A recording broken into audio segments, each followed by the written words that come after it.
कैलाश ने कहा कि नहीं, मुझे उसके बारे में कुछ भी नहीं पता है और तुम मुझसे इस तरह हर बार बात मत पूछा करो। मुझे तुमसे कोई बात नहीं करनी है। तब मैंने सोच लिया कि मैं खुद ही इस बात के तरह तक जाऊंगी। रात को मैंने बिस्तर आंगन में ही लगा लिया था और छुप कर देखने की तैयारी की हुई थी। हवा थमी हुई थी, जैसे पेड़ भी खामोश खड़े हो। घड़ी की सुइयां आगे बढ़ रही थी और मैं इंतजार कर रही थी। आखिरकार वहीं साया उभरा। मैं दुबक कर दीवार के आड़ में छुप गई थी। वो साया माँ के कमरे तक गया और रुक कर कुछ रखा, फिर पलट गया। मैंने हिम्मत करके एक छोटा सा पत्थर उछाला। वह चौंक कर रुक गया और फिर तेजी से दौड़कर गेट के बाहर निकल गया। मैंने दौड़कर माँ के कमरे का दरवाज़ा खोल दिया। वह बिस्तर पर बैठी हुई थी। उनकी आंखें बंद थीं। उन्होंने हाथ जोड़े हुए थे, जैसे होठ हिलाकर प्रार्थना कर रही हूँ। मैंने कहा, माँ वह कौन है? उन्होंने आंखें खोली और एक ठंडा सांस ली। कहने लगी कि मत पूछो बेटी, बस सब्र करो। वो सिर्फ देने आया था, लेने कुछ नहीं आया। मैं खामोश हो गई थी, क्योंकि हर बार मुझे एक ही जवाब मिलता था। अगले दिन मैंने वो लिफाफा खोला जो दरवाजे के पास था। इस बार उसमें पैसे नहीं थे, बल्कि एक तस्वीर थी। उसमें मेरी माँ और एक अजनबी मर्द खड़े हुए थे। मेरे लिए यह आदमी अनजान था, मगर मेरी माँ के चेहरे पर मुस्कुराहट साफ नजर आ रही थी। मैं माँ के पास गई। मैंने कहा कि माँ, यह कौन है? माँ ने जब तस्वीर को देखा तो कुछ लम्हे के लिए उनकी आंखों में आंसू आ गए थे। फिर कहने लगी कि मेरा एक पुराना साथी है जो वादा निभा रहा है। उस वक्त पहली बार मैंने माँ को हल्की सी कांपती हुई आवाज़ में बोलते हुए सुना था। उनकी बात में दर्द भी था और शुक्र भी था। मुझे कैलाश का वजूद घर में हमेशा किसी बोझ की तरह महसूस होता था। वह रोजाना मेरे आसपास होता था, मगर बातचीत सिर्फ नाम के लिए करता था। वह जब भी मुझे देखता था, उसकी आंखों में कुचली हुई चुभन होती थी, जैसे उसे मेरी मौजूदगी एक रुकावट लगती हो। एक दिन मैं माँ को दवाइयाँ दे रही थी। कैलाश कमरे में आया। उसकी नज़रें सीधी मेरी माँ की तरफ थी, मगर आवाज़ मुझ तक पहुँची। उसने अपनी माँ की तरफ देखते हुए कहा कि माँ, यह घर हमारा है या इसका? बुआ जी, जो हमेशा मोहब्बत भरे हुए व्यवहार से बात करती थी, इस बात पर खामोश हो गई थी। फिर धीरे से कहने लगी कि कैलाश, यह हमारा भी परिवार है, यह हमारा खानदान है और तुम चुप रहो। कैलाश, तुम्हें पता है कि तुम्हारे मामा जी ने वसीयत की थी? कैलाश ने जैसे अपने दांत भींच लिए और बिना कुछ कहे कमरे से बाहर चला गया था। उन लोगों की बातें सुनकर मेरे दिल में एक ठंडी आहट आई थी। मैंने माँ की तरफ देखा। वह छत को घूर रही थी। उनकी आंखें बुझी हुई थी, बरसों से जैसे कोई जवाब वहाँ छुपा हुआ हो। उस दिन के बाद मुझे लगा जैसे कैलाश की खामोशी अब अंदर ही अंदर जहर बन चुकी है। वह मुझे नज़रअंदाज करने की हद से गुजर चुका था। अब जैसे मेरा वजूद उसकी बर्दाश्त से बाहर हो रहा था। एक बार मैं आंगन में पौधे को पानी दे रही थी। वह मेरे पास आया और कहने लगा कि तुम यह सब क्यों कर रही हो? मैंने चौंक कर उसकी तरफ देखा। उसने कहा कि कुछ बदलने वाला नहीं है। मैंने पलट कर कहा, बदलेगा, सब कुछ बदलेगा, अगर वक्त बदल गया तो।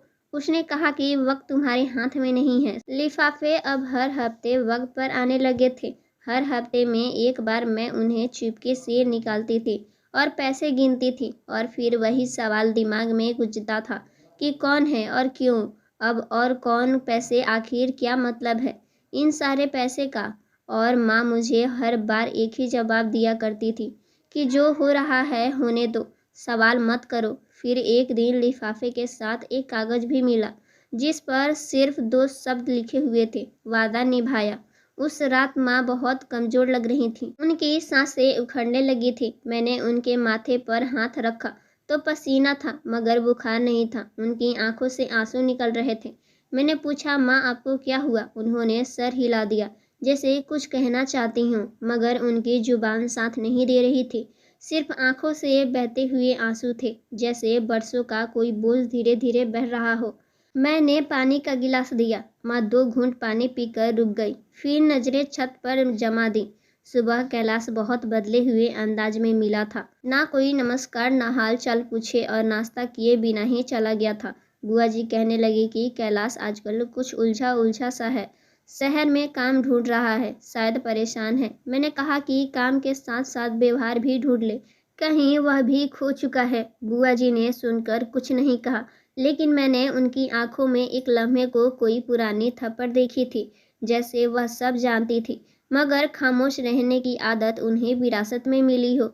उसी दिन माँ की तबीयत बहुत खराब हो गई थी। मैं उनके साथ बैठी हुई थी जब उन्होंने एक अजीब सी बात कही। कहने लगी, अगर वह कल नहीं आए तो समझ लेना कि वादा टूट गया। मैंने कहा, माँ कौन नहीं आएगा? उन्होंने आंखें बंद कर ली, जैसे सवाल सुनने की आदत अब ना रही हो। मैंने उनके बालों में हाथ फेरा। दिल में एक डर बैठ गया था। माँ की हालत दिन ब दिन कमज़ोर होती जा रही थी। वह ज़्यादातर बिस्तर पे लेटी रहती थी। अगर कुछ कहना भी नहीं चाहती थी तो जुबान जैसे साथ छोड़ चुकी थी। वो हाथ के इशारे से कुछ समझाने की कोशिश करती थी। उंगलियों से कोई निशाना बनाती थी, जैसे हवा में कोई पुराना मंजर बना रही हूँ। मैं उनकी नज़रों में ध्यान दे रही थी, लेकिन कुछ भी समझ में नहीं आता था। बुआ जी माँ की देखभाल में व्यस्त रहती थी। सुबह उनके लिए नाश्ते में दलिया बनाती थी, दोपहर को गर्म दूध देती थी और शाम को प्रार्थना करने के लिए उनके साथ बैठ जाती थी। उनका स्वभाव इतना शांत था कि बाहर से सब कुछ मामूली जैसा लगता था, मगर मेरे दिल में रोज एक नया सवाल पैदा होता था। कैलाश अब घर में कम ही नजर आता था। कभी कहता था कि काम से जा रहा है, कभी चुपचाप निकल जाता था, कभी वापसी पर हाथ में कुछ लिफाफे होते थे जो वह जल्दी से किसी कोने में रख देता था। मैंने उसकी अलमारी में कुछ नया देखा था, कभी महंगी महंगी ड्रेस तो कभी चॉकलेट या फिर सिगरेट की नई डिब्बे। सब कुछ इशारा दे रहा था वो किसी और दुनिया से जुड़ चुका था। एक दिन मैं माँ के बिस्तर की चादर बदल रही थी कि बिस्तर के नीचे एक भारी सा लिफाफा महसूस हुआ। उसे निकाल कर देखा तो उसमें पिछले लिफाफे से ज़्यादा पैसे थे। मैंने गिनना शुरू किए, लगभग 80,000 थे और इस बार कोई नोट या पर्ची नहीं थी। बस एक मामूली सा कागज़ था जिस पर एक शब्द लिखा हुआ था। आखिरी दिल फिर धड़कने लगा कि क्या अब कोई नया मोड़ आने वाला था। मैं फौरन बुआ जी के पास चली गई, लिफाफा उनके सामने रखा और कहा, बुआ जी यह किसका है? बुआ जी ने गहरी सांस ली, जैसे पहले ही जानती हूँ। फिर धीरे से कहने लगी कि बेटी, किसी अच्छे इंसान की पहचान होगी, सवाल मत किया करो। मैंने कहा, बुआ जी आप सच का हिस्सा हैं ना? कम से कम मुझे तो बता सकती हैं कि यह सिलसिला कब खत्म होगा। उन्होंने मेरे सर पे हाथ रखा और आंखें बंद कर ली, जैसे कुछ छुपाने की आदत उनके अंदर आ चुकी हो। उस रात माँ बहुत बेचैन थी। वो बार बार बिस्तर पे करवटें बदल रही थी, हाथों से कुछ इशारे कर रही थी।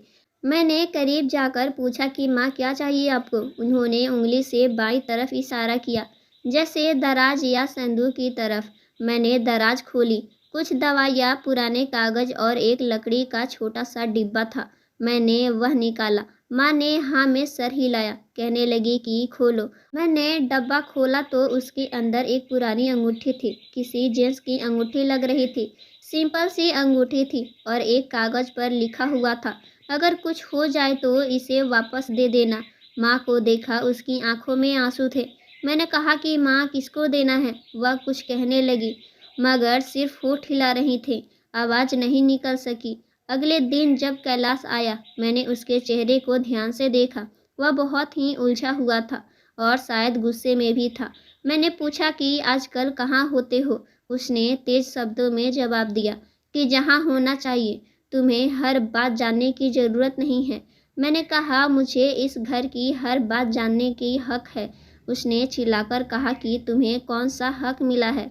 मैं उसका अंदाज बर्दाश्त नहीं कर सकी और वहाँ से हट गई, मगर दिल में कैलाश के सब तीर बनकर चुभ गए थे। उस शाम मैंने बुआ जी को आंगन में बैठे हुए देखा। उनके चेहरे पर थकान थी। मैंने पूछा कि बुआ जी आप सच कुछ नहीं जानते या सब जानकर भी कुछ छुपा रही हो? उन्होंने मेरी तरफ देखा, फिर नजरें चुरा ली। कहने लगी कि कभी कभी कुछ बोझ शब्दों से नहीं वक्त से उभरते हैं। रात को मैं माँ के पास सोई थी। आधी रात को मेरी आँख खुली तो माँ बैठने की कोशिश कर रही थी। मैंने उनको सहारा दिया। उन्होंने कमज़ोर उंगली से दरवाजे की तरफ इशारा किया। मैंने कहा, माँ क्या कोई आया है? उनकी आंखों में उम्मीद थी और वहीं पुराना नमी। मैंने दरवाज़ा खोला। बाहर सन्नाटा था, कोई भी नहीं था, सिर्फ हवा चल रही थी। अगली सुबह माँ बेहोश थी। मैंने डॉक्टर को बुलाया हुआ था। बुआ जी ने उनके करीब बैठकर उनके हाथ सहलाने शुरू कर दिए। कैलाश को फ़ोन किया। एक शब्द बोले बिना आया और दरवाजे के पास खड़ा रहा और फिर वापस चला गया। डॉक्टर ने कहा कि इन्हें दिमागी सदमा है और इनका शरीर साथ छोड़ दे रहा है। जो कहना चाहती है शायद दिल में दबा रही हैं। मैंने कहा, दिल में एक ही शब्द मेरे कानों में गूंजता रहा। माँ ने कभी कहा था कि वादा टूटा तो सब टूटेगा, और अब लगता है कि वह लम्हा बहुत करीब आ चुका है। मैं काफ़ी दिनों से जग रही थी, लेकिन उस रात कुछ और ही था। आंखों में नमी थी, मगर दिल में बेचैनी थी। कमरे की खिड़की से बाहर झांक पड़ी तो कैलाश आंगन में बैठा हुआ था। उसके सामने एक अजनबी आदमी था। उसकी पीठ मेरी तरफ थी। दोनों धीमे बातें कर रहे थे।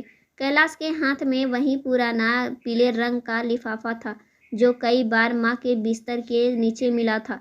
मेरी सांसें रुक गई थी। मैंने झुककर उनकी बातें सुनने की कोशिश की थी, मगर आवाज़ बहुत धीमी थी। अजनबी आदमी ने लिफाफे को लिया और आंगन की दीवार कूदकर चला गया। कैलाश कुछ लम्हे वहीं खड़ा रहा, फिर सर उठा के आसमान को देखा, जैसे कुछ तय कर चुका हो। फिर अंदर चला गया। मैंने सारी रात माँ के बिस्तर के पास बैठकर गुजार दी थी। उनकी सांसें बहुत धीमी थी, जैसे कोई चिराग बुझने के करीब हो। आंखें बंद थीं। चेहरा पीला हो चुका था और होठ सूख गए थे। मैंने कई बार उनका हाथ दबाया था, मगर उनके शरीर में अब वह हरकत बाकी नहीं थी। सुबह बुआ जी मेरे पास आईं। उन्होंने कहा कि बेटी, हमें तुम्हारी माँ को अस्पताल ले जाना होगा। मैंने कहा कि मैं भी चलूँगी। उन्होंने कहा कि नहीं बेटी, तुम घर पे रहो, वहाँ पर बहुत भीड़ होगी। मैंने इनकार से सिर हिला दिया। मैं अपनी माँ को इस हालत में अकेले नहीं छोड़ सकती। इस समय कैलाश भी अंदर आया। उसने मेरी तरफ सख्त नज़रों से देखा और कहने लगा, तुम वहाँ क्या करोगी? सिर्फ रुकावट बनोगी। यहाँ घर में आराम करो, हम सब संभाल लेंगे। मैंने माँ की तरफ देखा। वह कुछ कहना चाह रही थी, मगर जुबान साथ नहीं दे रही थी। उनकी आंखों में आंसू थे, जैसे वह भी खुद मुझसे कुछ कहना चाह रही हो। मैं उनके करीब गई, कान उनके होठों के पास दिए, मगर उनकी सांसों की आवाज़ महसूस हुई। बुआ जी ने माँ को चादर ओढ़ा दिए थे। कैलाश ने आगे बढ़कर उन्हें सहारा दिया। एक रिक्शा गेट पर खड़ा था। उसमें वह दोनों माँ को लेके गए थे। मैं दरवाजे के पास खड़ी थी और बस उनको जाते हुए देख रही थी। दरवाज़ा बंद हुआ और वह घर में खामोशी छा गई थी, जैसे दीवारें भी अफसोस करने लगी हों। दोपहर तक मैं दरवाजे के करीब बैठी रही, मगर कोई खबर नहीं आई। मैंने कई बार फ़ोन करके कोशिश की, मगर कैलाश का नंबर नहीं मिला। बुआ जी का नंबर भी नहीं लग रहा था। उन्होंने फ़ोन नहीं उठाया। कुछ तो गलत था। मेरा दिल धड़क रहा था। मैंने माँ के कमरे में जाकर हर कोने को देखा। बिस्तर की चादर अभी तक उनकी खुशबू से महक रही थी। तकिए के नीचे हाथ डाला तो वहाँ पर एक और लिफाफा था। यह नया लिफाफा था और उसमें सिर्फ एक कागज़ था, जिस पर लिखा हुआ था कि अब वक्त करीब है। जो वादा था वह तोड़ दिया गया। यह शब्द मेरे दिल पे वार थे। वादा तोड़ने वाला कौन था? कैलाश, बुआ जी या फिर अजनबी इंसान? मैंने घर का हर कमरा छान मारा था। कैलाश के कमरे में दाखिल हुई तो हैरानी का एक झटका जोरदार लगा। उसकी अलमारी में कई और लिफाफे रखे हुए थे, जिस पर अलग अलग तरीके के लिखा हुआ था। कुछ पर लिखा हुआ था पहुंचाया गया, कुछ पर वापस मिला हुआ लिखा था, और एक पर तो लिखा हुआ था कि आखिरी काम। मैंने एक लिफाफा खोला। अंदर पैसे के साथ एक रसीद थी, किसी दवाई के कंपनी की। दूसरे लिफाफे में किसी डॉक्टर का पर्चा था, जिस पर माँ का नाम लिखा हुआ था। मुझे लगा जैसे माँ का इलाज किसी और तरीके से हो रहा था और हम सब अंधेरे में थे। उसी लम्हे फ़ोन बजा। बुआ जी का फ़ोन था। उन्होंने कहा कि तुम्हारी माँ को आईसीयू में शिफ्ट कर दिया गया है। डॉक्टर ने कहा है कि हालत सीरियस है, तुम प्रार्थना करो। मैंने कहा कि मैं आना चाहती हूँ वहाँ। उन्होंने कहा कि अभी मत आओ, डॉक्टर ने ज़्यादा लोगों को आने से मना किया है। उनकी आवाज़ में घबराहट थी, या शायद बेचैनी थी। मैं समझ नहीं पा रही थी। सिर्फ इतना कहा कि मुझे माँ से एक बार बात करनी है। उन्होंने कहा कि अभी मुमकिन नहीं है, वह होश में नहीं है। उसके बाद फ़ोन बंद कर दिया गया और मैं वापस उसी अंधेरे उदास घर में अकेली रह गई। दिल में एक बात गुज रही थी, जैसे सब कुछ पहले से ही तय हुआ हो। उस रात मैंने फैसला किया कि किसी के यहाँ आने पर नज़र रखूंगी। आंगन में बैठी हुई थी और दरवाजे पर नज़र गड़ाई हुई थी। अगर तुम जानना चाहती हो तो तैयार रहो, सच का साया बहुत लंबा होता है। मेरे हाथ कांपने लगे थे। उसी लम्हे मुझे पहली बार अंदाजा हुआ कि मैं सिर्फ अकेली नहीं बल्कि खतरे में भी हूँ। आधी रात तक कुछ नहीं हुआ, फिर अचानक एक साया गेट के बाहर से झांक रहा था। मैंने तेजी से उठकर दरवाजे को खोला। बाहर कोई नहीं था। मैं सड़क पे गई, हर तरफ सन्नाटा था। जब वापस आई तो आंगन की कुर्सी पर एक लिफाफा रखा हुआ था। उस पर कुछ नहीं लिखा था, सिर्फ अंदर एक तस्वीर थी, माँ की, और उस तस्वीर के पीछे लिखा हुआ था। घर सच में खाली लगने लगा था। माँ की मौजूदगी सिर्फ एक मेंबर ना होना नहीं था। वो दीवारें, वो दरवाज़ा, किचन की खुशबू, ये यहाँ तक ही हवा में, यह सभी कुछ वादी चुकी थी। मैंने उनके बिस्तर पे जाकर लेटने का फैसला कर लिया था। शायद उनकी खुशबू कुछ सहारा दे जाए, दिल को यकीन आ जाए कि वह वापस आ जाएंगी। तकिए में अभी उनके बालों की खुशबू आ रही थी। आंखें बंद की तो ऐसा लगा जैसे वह बराबर में लेटी हैं, जैसे अभी पलट के कहेंगी कि उठ जाओ शोभिनीता, स्कूल नहीं जाना है क्या? लेकिन कुछ नहीं हुआ। खामोशी ने हर सांस को दबा दिया था। नींद आंखों से कोसों दूर थी और दिमाग सवालों के घेरे में था। अचानक बिस्तर के नीचे से कोई सख्त चीज महसूस हुई। मैंने हाथ नीचे डाला तो कुछ लकड़ी के जैसा लगा। धड़कन तेज हो गई थी। बिस्तर को सरकाया तो नीचे एक पुरानी लकड़ी का तख्त नजर आई, जो शायद उम्मीद का हिस्सा लगती थी, मगर हल्की सी हिल रही थी। मैंने जल्दी से एक पुराना छुरी जैसा हथियार लिया और सावधानी से सख्ती के साथ उसे खोलने लगी। खोलने के बाद उसके अंदर एक ऐसी चीज दिखी जिसे देखने के बाद मेरे होशो हवास खो गए। मैं खुद को बेकाबू सी महसूस करने लगी।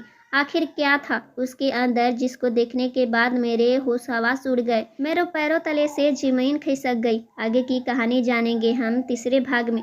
आगे की कहानी जानने के लिए वीडियो को लाइक करें और चैनल को सब्सक्राइब जरूर करें, ताकि अगली अपडेट सबसे पहले आपको मिले।